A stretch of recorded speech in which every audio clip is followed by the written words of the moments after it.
Hi, my name is Terry Ludwig, and this is the research argument presentation. The number of children with special needs is on the rise. Students with autism, developmental delays, intellectual disabilities, and emotional disturbances account for between 5 and 10% of the students served with the IDEA. We need to find a way to support our teachers and their learners. What would be the impact on our children with special needs if teachers had the opportunity to incorporate movement-based interventions throughout the classroom day that was easy to access and at low cost? Children would demonstrate less interfering behaviors and would be better able to maintain attention and focus during learning times and improve academically.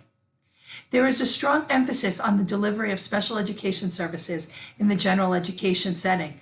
In the school year 17-18, a higher percentage of students ages 3 through 21 received special education services under the IDEA. This is more than any other type of disability. About 1 in 5 children ages 3 through 17 is diagnosed with a mental health disorder, and that includes autism and ADHD. And 35% of the children receiving special education support have a learning disability. You must learn much more about the child before you can determine how much difficulty, the type of difficulties, and/or the impact of the disability will have on the specific academic subjects or tasks. The purpose of this study will be non-directional, quasi-experimental, and quantitative.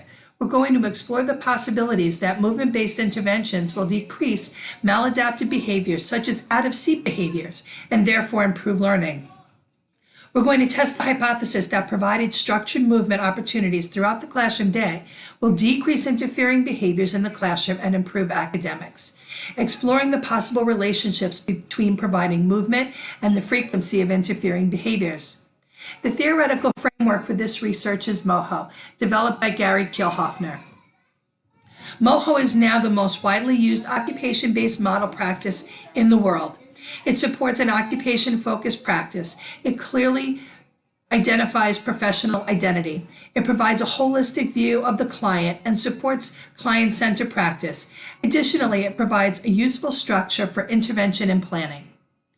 The post-positivist view or philosophy is the theory behind this particular experiment, and it's that movement will affect in-seat behavior. The theory will be tested through the collection of data through observation. The data regarding the dependent and independent variable will be compared, and the theory will either be proven or disproven. In terms of the literature review, there were several studies that I thought were very interesting. Sahu and Senapati, they did a study where they looked at children with ADHD, and the results of the study indicated that outdoor play and sensory integrative treatment was an effective intervention. In 2008, Ashburner, Ziviani, and Roger looked at the associations between sensory processing and classroom emotional, behavioral, and educational outcomes. And their findings indicated that children with ASD responded to sensory input differently than their typical peers. In 2012, O'Donnell, Dietz, Karen, Nolte, and Dawson conducted a retrospective study exploring how sensory processing characteristics impact preschool children with autism. Their findings show that higher levels of sensory processing difficulties was more consistently associated with higher levels of behavior challenges. Nakeley in 2001 looked at sensory integrative frame of reference for building a sensory diet. And here she looked at a lot of different categories and gave examples of what could be put in them. And in the five out of the 6 larger categories, she indicated that movement is a crucial part of a sensory diet. Pfeiffer, Koenig, Keneally, Shepard, and Henderson in 2011 looked at the purpose of establishing a model for random control trial research. They identified appropriate outcome measures and addressed the effectiveness of sensory integration for children with ASD. The children who received SI intervention showed progress towards individual goals. The other thing that this study showed was the benefit of the interventions being carried over in the home and the community, and that's important to the sensory paths. I will have limited control over randomly assigning the participants, so a quasi-experimental design will be used. In this design, one of the variables, in-seat behavior, will be manipulated by the data collected. The collected data will be analyzed with descriptive and inferential statistics, and inferences can be made about the relationships between the variables. This study will use quantitative measures. The setting where this will take place is Variety Child Learning Center. That's the school that I work at. We're a not-for-profit preschool for children with special needs. The children who come to this school come from all over Long Island, so it does offer a cross-sectional representation of the population of Long Island, but maybe not of other settings. Variety Child Learning Center Syosset campus has 16 full-day preschool programs. We have 1 12-1-2, 2 6-1-4s, and 13 8-1-3s. There are also 2 early intervention classes. Our school is considered an open school, meaning that parents can come and watch at any time. The benefit of that is that every classroom has a 2-way window at the doorway, so raters would be able to watch the students without being detected. The agency is committed to using the sensory path, so they are committed to absorbing many of the costs.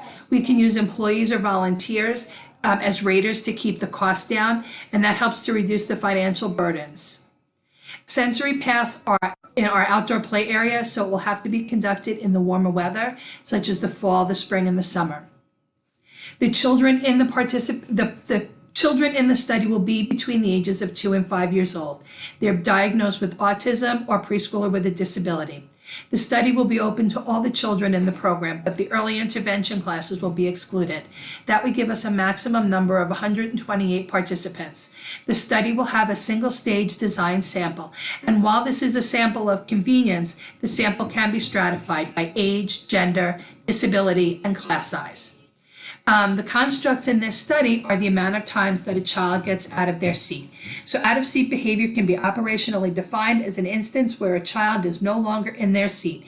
They can be standing or sitting on the floor, and this out of seat event is ended when the child returns to the seat. Each participant in the study will be screened and coded for age, gender, disability classification, and class size. The study will have a pre- and post-test design. The data collection for pre- and post-test will be done in the same manner. So each participant will be observed in a 30-minute circle time for 10 school days prior to the implementation of the sensory paths. There'll be 2 raters to ensure objectivity and unbiased reporting. Each time a child demonstrates the defined out-of-seat behaviors, the raters will make a tally mark on the sheet. At the end of the 30-minute circle, the number of tallies will be added and recorded. This data will be transferred to an Excel chart, and it will be kept for 2 weeks, 10 school days. At the end of the 10 days, the total amount of out-of-seat behavior will be averaged, and that will become the child's baseline. This baseline will then be moved to the post-test data and can be compared. Beginning on the very next school day, after the pretest data is collected, the intervention of the sensory paths will be implemented. The children will have an opportunity to participate in the sensory path activity for 30 minutes for 5 days a week. And immediately after the sensory path activity, the children will participate in circle time. Again, there will be 2 raters collecting data on out-of-seat behavior over the 30-minute circle time. The daily data will be recorded and will be recorded in a new Excel chart. The first column will be the average data from the pretest. The next column will be the actual amount of out-of-seat behaviors. And then the third column will be the difference between the baseline data and that data for the day. And a separate worksheet will be created for each week. Teachers will be trained in providing the activities for the sensory paths, and they'll have to keep records of who participated. So basically, the operational definition will be that children will have to participate for at least 20 out of the 30 minutes, and all the teachers would have to indicate is Y, indicating that the child participated for at least 20 minutes, or an N, indicating that the child did not participate for 20 minutes. We are going to look at the data through descriptive statistics regarding the gender and the class size. The age of the children will be collected, and the standard deviation from the mean will be calculated.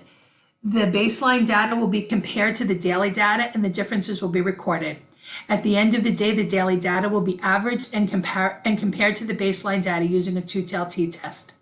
At the end of 6 weeks, 30 school days, the trial of all weekly averages will be collected and averaged so that each child has a 30-day average. From that information, the mean, median, and mode can be collected. The 30-day average will be compared to the baseline average, again using a 2-tailed t-test. The comparative data to the baseline data can be shown in a bar graph, and at the end of the study, analysis of the children's age, gender, and class size can be compared and analyzed for trends. In order to maintain reliability, we're going to standardize the data recording process. There will be directions and training prior to each recording. Each person recording, they'll be trained. Additionally, they're going to be shown videos of 5 circle times and asked to rate it. And then because the videos are the same, there should be consistency between trials, and rater reliability and inter-rater reliability can be tested. I am working with a vulnerable population, so you do have to take special consideration for children with special needs. The children themselves are really too young to offer consent, so assent forms will not be used, but proper parent consent will be obtained. Parents should not feel that they're pressured into having to do this, and one way of not feeling pressured is that all children will be able to use the sensory paths whether or not they're part of the study.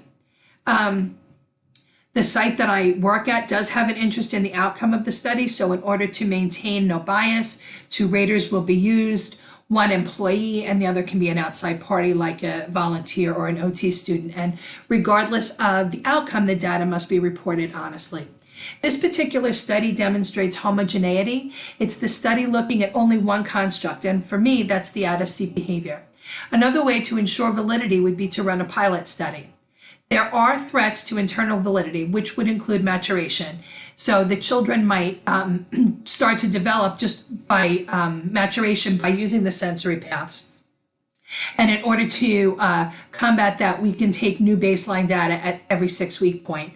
Participants may drop out, but there should be enough people in the study to combat that, and there could be compensatory or resentful demoralization. In other words, you don't want people to feel like they have to participate in the study, and that's why even children who are not part of the study will have access to the sensory paths. Potential threats to external validity include interaction and selection of treatment. In this study, all of the treatment have the same potential to be in the study.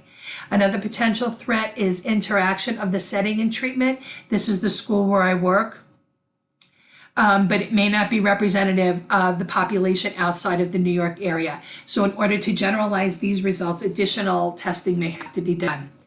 In conclusion, the number of children with special needs is on the rise.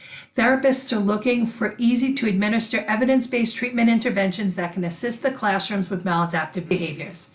Testing the hypothesis that movement-based interventions can have a positive effect on learning in the classroom can be a way to help the teachers and their learners. And I went over